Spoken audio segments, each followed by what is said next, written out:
So, incredibly important video today, and if you're an ecom brand owner or thinking about starting dropshipping, you have to watch this. Otherwise, your business is probably going to fail for a very simple reason of cash flow mismanagement, and you're going to go broke very quickly, right?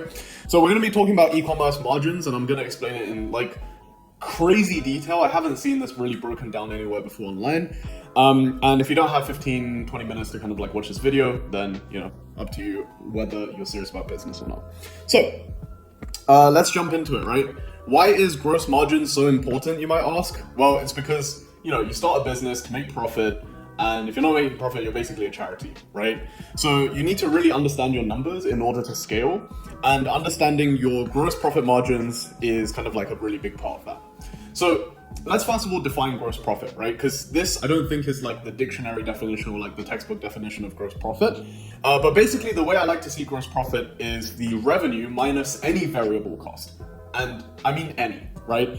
So traditionally, here's what gross profit traditionally means, right? You have your cost of goods sold, which stands for, which is shortened into COGS, right? Which includes all of the material, right? The labor, the shipping to the warehouse, as well, and then also the packaging, of course, right? So like the boxes that comes in, the packaging bags, etc., etc. There's also the shipping, which not many people factor in, which is like the warehousing cost of warehousing the product, and also the 3PL that you're going to be working with. I know some of you guys, if you're just like a brand starting out, you might be fulfilling the orders manually yourself, which is okay. You're going to save a ton on shipping and 3PLs. And then another thing is card processing. So this is something that I just don't see people talk too much about online. But because it's not very sexy, right? Because it's basically like a tax on every single sale you make, which is 3% card processing fees. And then one thing that's not included traditionally in the gross profit calculations is CAC, right? Which is cost of acquiring a customer. I'll explain why I like to include CAC in slightly later on, but just to kind of like bear this in mind initially. Right? So just to give you a quick example of how to work out your gross margin, right? So let's pretend you're selling like a $100 item, okay? And the cost of goods is, let's say, $20, right? So that means you have, let's assume it's 15, right? And then let's assume shipping is like another $5. Card processing is going to be 3%, which means it's $3, but it's not fixed, right? So if you sell like a $200 order or like a $200 product, then it's going to be $6 because it's 3%. Okay, so that means it's minus 15, right? Minus 5, minus 3, leaving you with 77. Now, you might be thinking, oh, okay, cool. Well, 77 doesn't sound bad, right? The thing that you're kind of like missing here is cost of acquisition, right? Because in the beginning, when you're just starting out, you don't really have the cash flow to be able to acquire customers at a break even, and that's just not something really I believe in. And also another reason why traditionally CAC is not factored into your gross margins is because it's technically, yes, it's a variable cost, but that variable cost is paid up front and it doesn't account for lifetime value. The flaw when it comes to e-commerce is you need to make some profit on the front end sale, otherwise you just won't be able to scale without capital injections, right? Because if you're breaking even on the front end sale, you wouldn't really be able to fulfill lifetime value orders, because there are things that you need to pay for in advance if you're not dropshipping, right? Which is like inventory, things along those lines.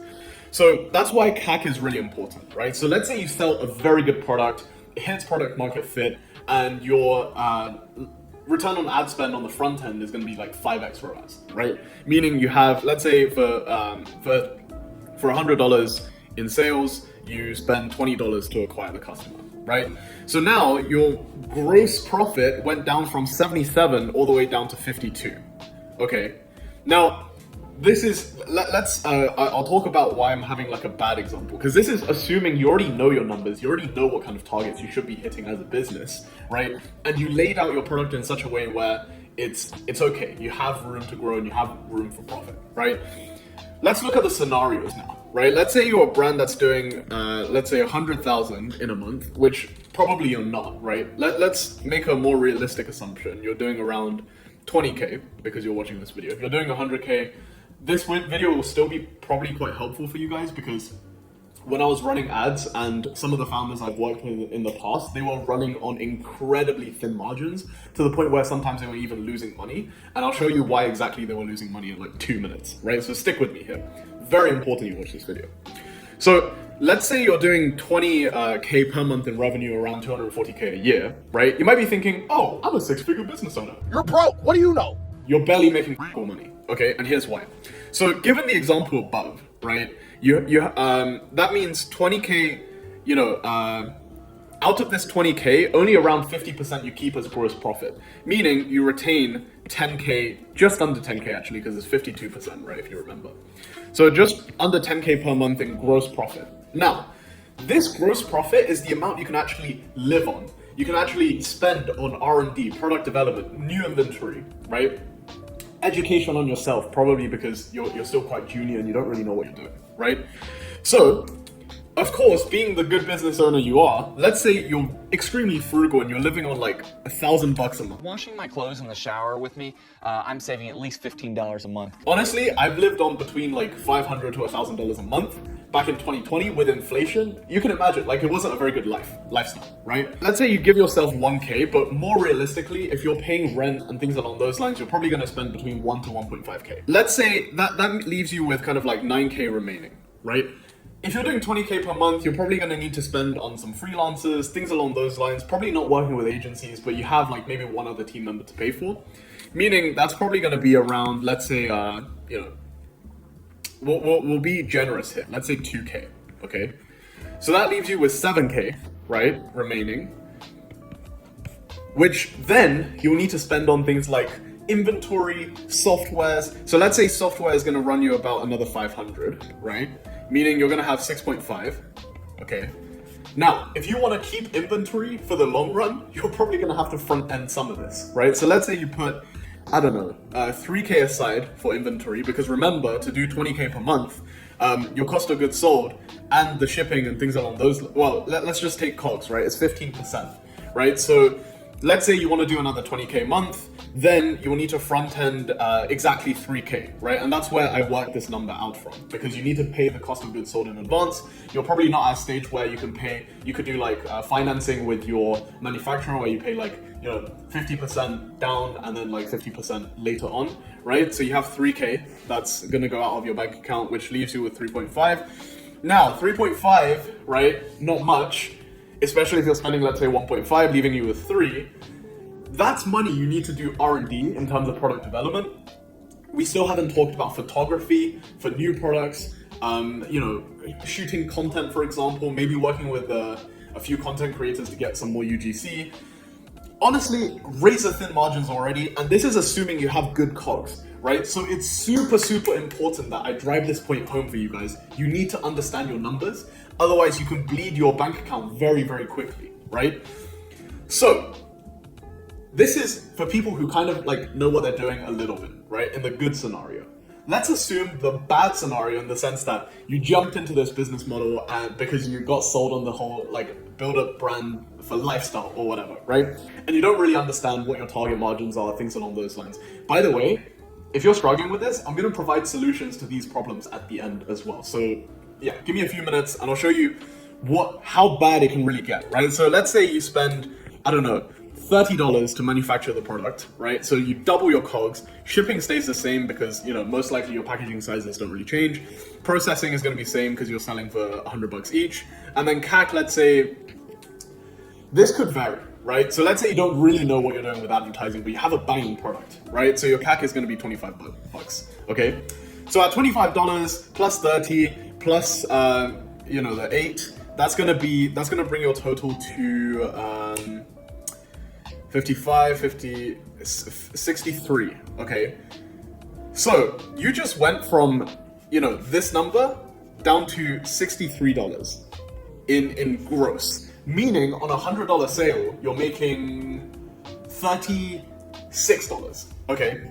Now, let's say you really cheap out here and you're living on your own savings out of pocket, okay? Meaning on 20K, you have around, let's just round this down to $60 for ease of maths, right? You're gonna have roughly 40% on your 20K, which is gonna be 4K, okay? And then let's say you don't really live on anything because you just don't really have the money, I'll be honest, right? You spend let's say you cheap out on staff, okay? You can't really afford to work with the best people. which leaves you with 2.5, right? Another 500 on software because that's fairly fixed. And then another, so now you're left with 2, right? You cannot even afford to front-end inventory for the next month if you sell out this month, right? So it's like, this is kind of where the frustration will start to build up for you, right? Because as a business owner, you can't afford to front-load inventory, and you can't really afford to educate yourself further, which is kind of like a spiral and you just end up dead, right, as a business. Now, you might be wondering, okay, well, crap, Boyan, I don't know how to fix this because my business falls more under the bad category, right? There's only really one solution. You either cut costs, right, or you raise your price. I always like to raise my prices because let's say you were able to, raise your prices by another 50%, right? Which means on, let's say, 20K revenue, you're going to transform that into 30K straight away, right? Which if you were to spend the same amount on team, software, things along those lines, right? You're pretty much going to have another 10K extra, right? So instead of 12, you're going to have, instead of 2,000, you're going to have 12,000. And on this side, instead of 6.5K, you're going to have 16.5K. Which is why I always like to favor selling expensive products, right? Because it's easier to sell something for $150 to, let's just make the examples way more extreme. It's way easier to sell 10 people at $1,000 than it is to sell 100 people at $100, right? So that's why I always advise to price yourself on the premium side because it will allow you room to scale. Again, on the good side, it's really not that great, right? Which means rather than cutting your costs and making your products cheaper and worse quality, you just want to raise your prices, right? So instead of selling again for 120, on the good side, you might only bump it by 20% to remain more competitive with your competitors, right? Even then, you're still gonna have an extra 20% on this, which is gonna be 24K, right? 24K, you're still gonna have over 10K, So this is the magic of pricing high is really great because you don't really increase any of your costs and it's much easier to sell more and get the same revenue. I hope this helps you understand why gross margins is so important. And if you're in a situation right now with your brand where you don't really have the margins in order to spend on R&D, inventory, working with better people like agencies, for example, you can either cut costs or raise prices. Your choice, right? So that's kind of the only solution. And if you're thinking about some quick kind of like low-hanging fruits when it comes to price increasing strategies, if you're selling something that's relatively low ticket, let's say your the product that you're selling is like $10, right?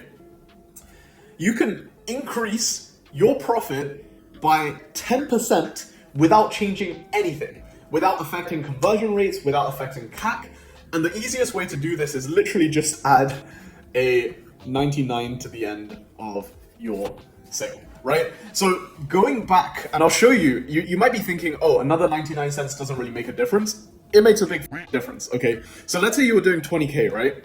This 20K becomes 22K, and this 22K, the 2K you just gained marginally, does not affect any other cost. Meaning, let's say you initially had 2, right? So if you remember, originally we only had 2K left. You just doubled your profit, okay? Because you went from 2K to 4K, which is essentially doubling, right? So you can see how by adding 99 cents or 99p to your product price, you just doubled your price, you just doubled your profit margins. How insane is that, right? And this is what I mean by you guys need to understand your gross profits. This applies to agencies as well, by the way. So I know a lot of people watching this are going to be agency owners, right? Handling clients. You need to understand what client profit margins are if you want to retain them. If you're an agency out there, I have an agency video breaking down how to maintain margins for agency. But this is insane, right? When I learned this, my whole world was opened up because I was like, if I just increase my prices on everything, my bottom line increases disproportionately greater than the percentage of price increase, right? So that was my gross margins broken down for you video. If you enjoyed it, please drop a like and subscribe as well. Another thing is, if you want extreme value like this delivered to your inbox on a weekly basis, right, subscribe to my newsletter in the description below. It's the best ecom marketing kind of like newsletter for business owners in general. Sign up below. I'm gonna give you a ton of free value. I do have some things to sell you, but my goal is to give you value first, so that you kind of feel bad for not booking a call with me or just working with me and spending money with me. So yeah, cool. Have a good one, guys. I'll see you in the next one.